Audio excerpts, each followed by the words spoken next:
Okay, I did some high speed recordings of this. Now these crystals act like bloody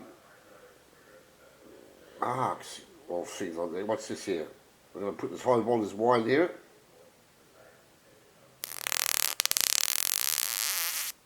It's glowing.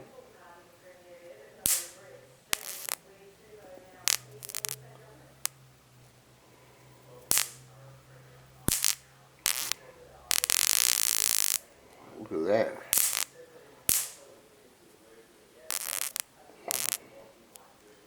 Whew, smoke.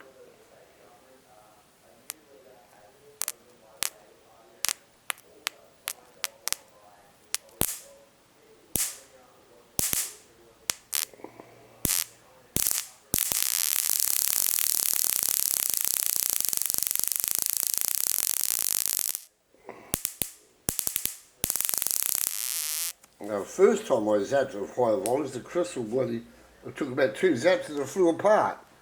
Now here's a piece of crystal from the other one there.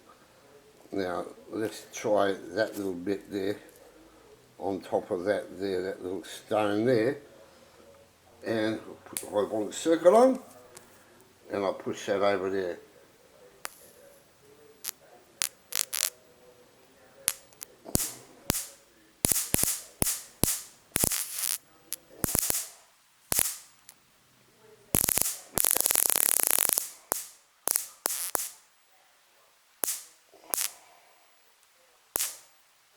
It's acting different there.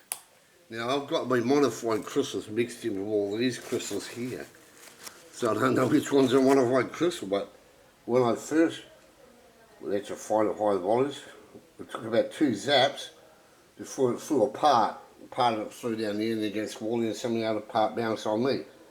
So this is subject to rochelle crystals to high voltage electricity. Okay, thank you for watching my video.